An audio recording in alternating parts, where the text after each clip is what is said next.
So I just sat down in my car and trying to start it. It's a Highlander 2013 and seems like its battery is dead because there is no light coming here. The key is in the car. When I press the nothing, absolutely nothing. Even the lights are not turning on. So I have, let's have a look. What is the first thing to check is what is the problem with the battery, everything. The terminals look fine.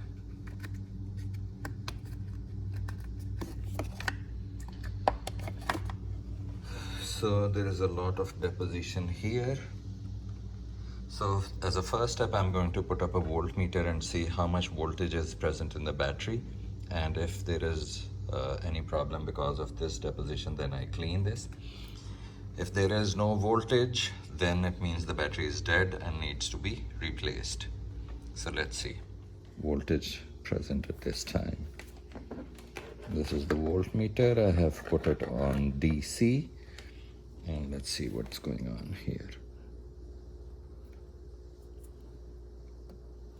Wow.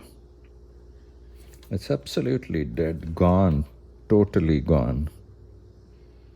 Nothing, zero. So the battery has failed. Using a 10 millimeter box spanner, I'm loosening both the positive and negative terminal, but I will remove the negative terminal first as a rule of thumb, because that is the safety and it avoids any short circuiting.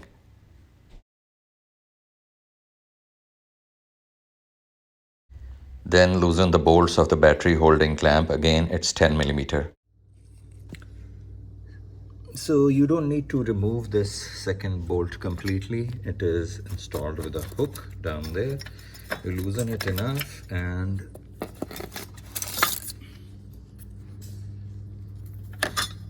there. This is the hook. So remove this. Now before doing any such work, I'm going to wear safety glasses so that there is no acid splash in my eyes. And then I use this flathead screwdriver just to pry it off. I am wearing gloves also so that there is no damage to my hand if it gets in touch with the acid. So removed. Let's see what's going on inside.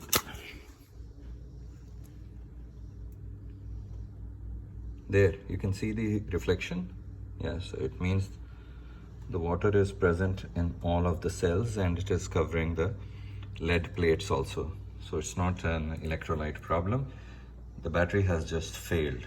So it has died. It needs to be replaced. This is what the battery looks like when taken out.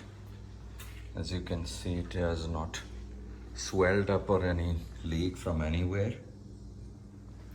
It is just a failure. Let's get a new battery. So I've gotten a new replacement battery under warranty by paying 50% of the price, since it was more than 2 years old but less than 4 years old. So before replacing the battery, first I will check what is the status of everything under the battery. So this shield, yeah, it's in good condition, so nothing required here. And this support bracket has some rust in here, and otherwise it's fine. So what I'll do is I'll just clean it, and it seems like it is stainless steel, so probably nothing else is needed, and I may just clean and leave it as such. Otherwise I have some black paint and I will paint it for this clamp. All I need to do is just clean it and with a wire brush or with a sandpaper, and apply some white lithium grease. Once that is, so I have this old toothbrush. I'm going to try to scrape it, then use this sandpaper. It's a fine sandpaper. I'll just tear a small portion and then These are the surfaces which are making the contact with the battery, so just make sure it is clean from inside.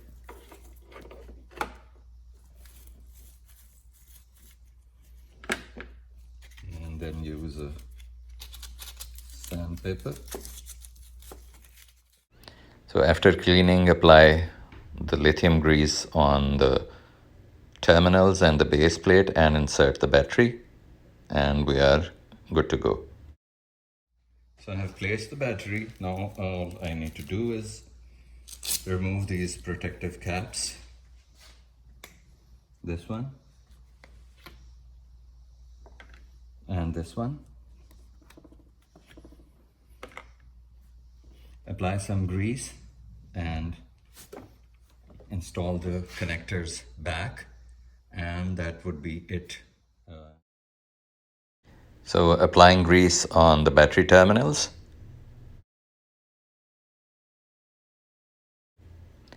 Partially tightening the holding clamp on the battery. So an important tip before you fully tighten this clamp is make sure that it is centered from here and here, so that later on when you need to remove this to inspect the electrolyte level in it, it can easily be removed and you don't need to loosen these again. So just make sure it is centered, there's enough distance in here, and that's it. Now the last step is installing this.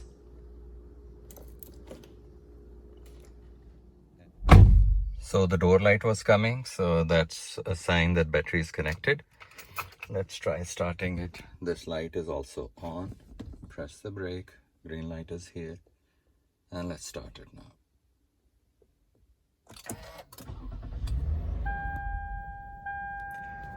And as expected, the first start, it has just died. It's again.